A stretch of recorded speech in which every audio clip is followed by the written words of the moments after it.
মধ্যপ্রাচ্যের আকাশ আবারও বারুদের গন্ধে ভারী হয়ে উঠেছে। ইরান ও ইসরায়েল দুটি রাষ্ট্র, যাদের মধ্যে দীর্ঘদিনের বৈরিতা, সন্দেহ এবং উত্তেজনা, এখন তা ধীরে ধীরে রূপ নিচ্ছে এক সরাসরি যুদ্ধের দিকে। ইতিহাসের পাতা উল্টালে বোঝা যায় এই শত্রুতা নতুন কিছু নয়। ১৯৭৯ সালে ইরানে ইসলামী বিপ্লব ঘটে, শাহের রাজত্বের অবসান হয় এবং ইরান হয়ে ওঠে একটি ধর্মভিত্তিক ইসলামী প্রজাতন্ত্র। সেই বিপ্লবের পর থেকেই ইসরায়েলকে অবৈধ রাষ্ট্র ঘোষণা করে ইরান। একে ইরানের আদর্শগত শত্রু হিসেবে উপস্থাপন করা হয় জনগণের কাছে। অন্যদিকে ইসরায়েলও বুঝতে পারে ইরানের নতুন নেতৃত্ব তাদের অস্তিত্বের জন্য একটি ভবিষ্যৎ হুমকি।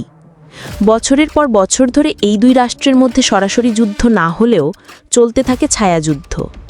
ইরান গোপনে অর্থ, অস্ত্র ও প্রশিক্ষণ দিয়ে সহায়তা করে হিজবুল্লাহ, হামাস এবং অন্যান্য অগ্রাসী গোষ্ঠীকে, যারা ইসরায়েলের বিরুদ্ধে লড়ছে। হিজবুল্লাহ, যাদের ঘাঁটি লেবাননে, এবং হামাস, যারা গাজা নিয়ন্ত্রণ করে, এই দুই শক্তি ইরানের দ্বারা সমর্থিত এবং ইসরায়েলকে ধ্বংস করার অঙ্গীকারে অটল। এদিকে ইসরায়েল সিরিয়ায় ইরানের সামরিক ঘাঁটি, অস্ত্র পরিবহন এবং রকেট লঞ্চিং পয়েন্টগুলোর ওপর বারবার বিমান হামলা চালিয়ে আসছে।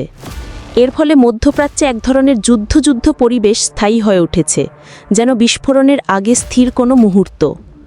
২০২৪ সালের ডিসেম্বর মাসে সেই আগুনে ঘি ঢালে দেয় এক ভয়াবহ ঘটনা।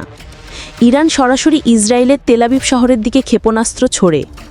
ইসরায়েলের বিখ্যাত আয়রন ডোম প্রতিরক্ষা ব্যবস্থা কিছুটা প্রতিরোধ করতে সক্ষম হলেও কয়েকটি ক্ষেপণাস্ত্র ঠিকই লক্ষ্যভেদ করে।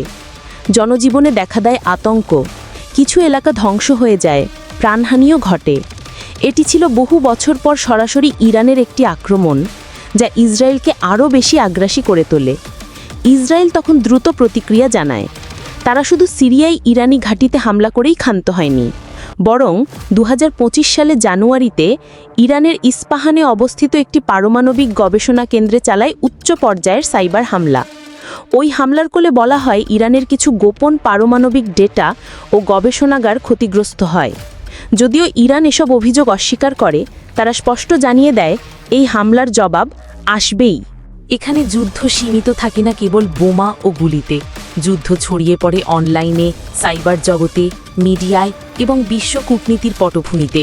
হ্যাকাররা দুই দেশের সরকারি ওয়েবসাইটে আক্রমণ করে, ড্রোন যুদ্ধ শুরু হয় এবং মিডিয়ায় উস্কানিমূলক ভিডিও, বক্তব্য ছড়িয়ে পড়ে।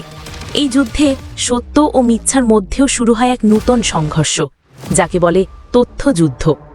বিশ্ব তখন তাকিয়ে থাকে।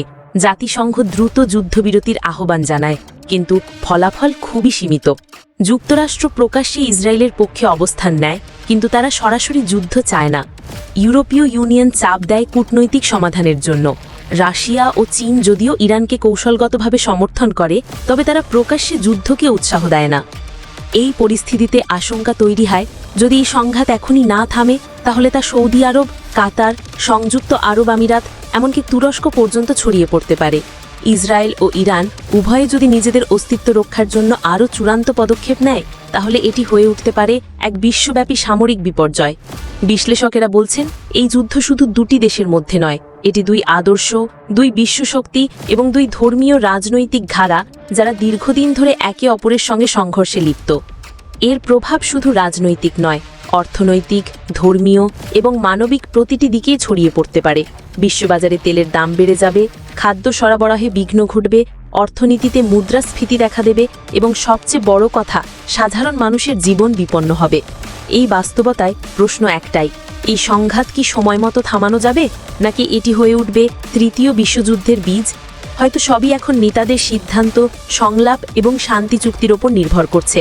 কিন্তু ইতিহাস আমাদের শিখিয়েছে, যুদ্ধ যদি সময়মতো না থামে, তাহলে সেই আগুন সবাইকেই স্পর্শ করে।